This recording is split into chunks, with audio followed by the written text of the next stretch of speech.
क्या आपने कभी सोचा है कि भगवान शिव के गले में सर्प क्यों लिपटे रहते हैं?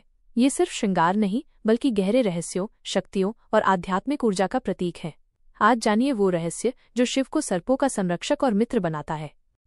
कहानी शुरू करने से पहले आपसे एक छोटी सी विनती। अगर आप भी भोलेनाथ की कथाओं से जुड़कर जीवन में शांति, भक्ति और ज्ञान पाना चाहते हैं तो हमारे चैनल को जरूर सब्सक्राइब करें और बेल आइकन दबाएं ताकि हर शिव कथा सीधे आप तक पहुंचे। शिव के गले में सर्प क्यों रहता है? एक विस्तृत कथा। क्या आपने कभी सोचा है कि भगवान शिव के गले में हमेशा एक सर्प क्यों लिपटा रहता है? ये केवल एक आभूषण नहीं, बल्कि कई गहरी पौराणिक कथाओं, आध्यात्मिक प्रतीकों और दार्शनिक अर्थों का संगम है। आइए इस रहस्यमय संबंध की पूरी कहानी जानते हैं। एक समय की बात है जब सृष्टि में शांति और व्यवस्था स्थापित हो रही थी। देवताओं और असुरों के बीच अक्सर संघर्ष होता रहता था और इस संघर्ष में कई बार ऐसे तत्व उत्पन्न होते थे जो पूरी सृष्टि के लिए हानिकारक होते थे। इन्हीं में से एक था समुद्र मंथन। समुद्र मंथन, हलाहल विष और वासुकी नाग। देवताओं और असुरों ने मिलकर क्षीरसागर का मंथन करने का निर्णय लिया ताकि उसमें से अमृत निकल सके।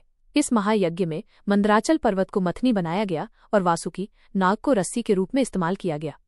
वासुकी ने इस कार्य के लिए अपनी पीठ पर प्रचंड दबाव महसूस किया और उनके शरीर से भयानक विषैली फुफकारें निकलने लगीं। इस फुफकार से उत्पन्न हुआ विष इतना भयंकर था कि इसे हलाहल कहा गया। ये हलाहल इतना तीव्र था कि इसने पूरे वातावरण को विषाक्त कर दिया और पूरी सृष्टि को नष्ट करने की क्षमता रखता था। जब चारों ओर हाहाकार मच गया और सभी देवता भयभीत हो गए तो कोई भी इस विकट स्थिति का सामना करने को तैयार नहीं था। ऐसे समय में भगवान शिव ही एकमात्र ऐसे थे जो इस चुनौती को स्वीकार कर सकते थे। उन्होंने बिना किसी हिचकिचाहट के उस भयंकर विष को अपने कंठ में धारण कर लिया। ये विष इतना तीव्र था कि उनका कंठ नीला पड़ गया और तभी से उन्हें नीलकंठ कहा जाने लगा। इस घटना से नागों के प्रति भगवान शिव का गहरा संबंध स्थापित हुआ। वासुकी नाग ने इस कार्य में अपनी भूमिका निभाई थी और भले ही अनजाने में विष उत्पन्न हुआ था, शिव ने उसे स्वीकार कर लिया और वासुकी को अपने कंठ में धारण कर लिया। ये दर्शाता है कि शिव सभी प्राणियों, यहाँ तक कि उन प्राणियों को भी स्वीकार करते हैं जिनसे खतरा उत्पन्न हो सकता है यदि वे उनके संरक्षण में आ जाएं। नागों को शिव का अभयदान, जन्मेजय का सर्पयज्ञ। एक और कथा के अनुसार नागों की माता कद्रू ने एक बार अपनी संतानों को शाप दिया था कि वे जन्मेजय के सर्पयज्ञ में भस्म हो जाएंगे। इस शाप से मुक्ति पाने के लिए नागों ने भगवान शिव की शरण ली। भगवान शिव ने उन्हें आश्वासन दिया और उनकी रक्षा की। उन्होंने नागों को अपने शरीर पर स्थान दिया, जिससे नागों को अमरत्व और सम्मान प्राप्त हुआ। इस घटना ने नागों और शिव के बीच के रिश्ते को और भी मजबूत किया। नागों ने शिव को अपना संरक्षक और पिता माना और शिव ने उन्हें अपनी संतान के समान स्नेह दिया। नागराज तक्षक की कथा भी इसी कड़ी में आती है। तक्षक एक अत्यंत शक्तिशाली और क्रोधी नाग था। जब उसने परीक्षित को डसा तो जन्मेजय ने प्रतिशोध में सर्पयज्ञ का आयोजन किया। उस यज्ञ में सभी नाग खिंचे चले आ रहे थे। जब तक्षक पर भी संकट आया तो वो शिव की शरण में गया। शिव ने उसे अभयदान दिया और सर्पयज्ञ को रोकने में मदद की। यह घटना भी दर्शाती है कि शिव अपने भक्तों को किसी भी संकट से बचाते हैं, चाहे वे कितने भी शक्तिशाली शत्रु क्यों न हो। आध्यात्मिक और प्रतीकात्मक महत्व। शिव की पहचान में सर्प।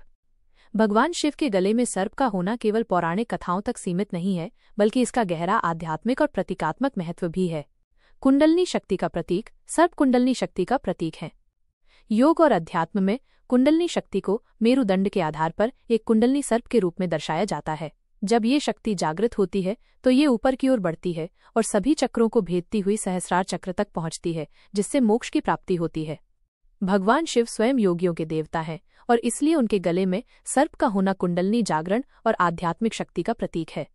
अहंकार और मृत्यु पर नियंत्रण। सर्प जहरीले होते हैं और मृत्यु का प्रतिनिधित्व करते हैं। शिव ने सर्प को अपने गले में धारण कर ये दिखाया है कि उन्होंने मृत्यु और सभी विषैले प्रभावों पर विजय प्राप्त कर ली है। वे काल के भी महाकाल हैं। ये इस बात का भी प्रतीक है कि शिव ब्रह्मांड में हर चीज को गले लगाते हैं, चाहे वो कितना भी भयानक या जहरीला क्यों न हो। वे द्वंद्वों से परे हैं और सभी को एक समान दृष्टि से देखते हैं। अनादि, अनंत और काल पर विजय। सर्प अपने आप में एक चक्र की तरह होते हैं। वे अपनी पूंछ को अपने मुंह में दबाकर एक गोला बना सकते हैं। ये अनादि और अनंत का प्रतीक है, यानी जिसका न आदि है न अंत, जो शाश्वत है। शिव स्वयं अनादि और अनंत हैं और सर्प उनका यह गुण दर्शाते हैं। सर्प अपनी केंचुली त्वचा को उतारते हैं और नई त्वचा प्राप्त करते हैं, जो पुनर्जन्म और अमरता का प्रतीक है। शिव ने मृत्यु पर विजय प्राप्त की है। वे समय और मृत्यु के बंधनों से परे हैं। जहर को नियंत्रित करना। सर्प जहरीले होते हैं, लेकिन शिव ने उन्हें अपने शरीर पर धारण कर ये दिखाया है कि उन्होंने विष और नकारात्मकता पर पूर्ण नियंत्रण प्राप्त कर लिया है। वे स्वयं हलाहल विष पीकर नीलकंठ बने। ये हमें सिखाता है कि शिव अपने भक्तों को हर प्रकार के विषैले प्रभाव, चाहे वे शारीरिक हो या मानसिक, से बचाते हैं। स्थिरता और दृढ़ता। सर्प जमीन से जुड़े होते हैं और अत्यंत स्थिर होते हैं। शिव के साथ उनका जुड़ाव स्थिरता और दृढ़ता का प्रतीक है, जो एक साधक को मोक्ष प्राप्त करने के लिए चाहिए।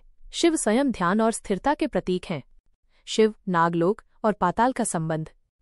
ये भी माना जाता है कि नाग पाताल लोक में निवास करते हैं और भगवान शिव का पाताल लोक से भी गहरा संबंध है। कई कथाओं में शिव को पाताल के संरक्षक के रूप में चित्रित किया गया है। नाग, जो पाताल के निवासी हैं, शिव के प्रिय होने के कारण पाताल लोक और पृथ्वी लोक के बीच एक सेतु का काम भी करते हैं। ये दर्शाता है कि शिव न केवल ऊपरी लोकों के देवता हैं, बल्कि वे ब्रह्मांड के हर हिस्से, यहाँ तक कि सबसे गहरे और रहस्यमय भागों में भी विद्यमान हैं और उन पर उनका नियंत्रण है। भक्तों के प्रति असीम करुणा। अंततः शिव का नागों के प्रति प्रेम उनकी असीम करुणा और सभी जीवों के प्रति समानता को दर्शाता है। भले ही नागों को अक्सर डरावना या खतरनाक माना जाता है, शिव उन्हें अपनी संतानों के समान प्यार करते हैं और उनकी रक्षा करते हैं। यह हमें सिखाता है कि हमें किसी भी प्राणी को उसके बाहरी रूप या उसकी प्रकृति के कारण नहीं आंकना चाहिए, बल्कि सभी के प्रति प्रेम और सम्मान रखना चाहिए। शिव का ये रूप दर्शाता है कि वे अपने सभी भक्तों को, चाहे वे कितने भी छोटे या बड़े, शक्तिशाली या कमजोर क्यों न हो, शरण देते हैं और उनकी रक्षा करते हैं। इस प्रकार शिव और सर्पों का ये अनूठा संबंध केवल एक पौराणिक कथा नहीं, बल्कि गहन आध्यात्मिक और दार्शनिक अर्थों से भरा है, जो हमें शिव के विशाल व्यक्तित्व और उनकी अनंत शक्तियों का बोध कराता है। क्या आप भगवान शिव से जुड़े किसी और रहस्य या उनकी किसी अन्य कथा के बारे में जानना चाहेंगे? अगर शिव की कहानियां आपके दिल को छूती हैं, तो बस एक क्लिक से सब्सक्राइब करें और हमारी भक्ति यात्रा में शामिल हो जाएं। आपका एक सब्सक्राइब हमारे लिए आशीर्वाद है। जुड़िए शिव भक्ति के इस पावन सफर में।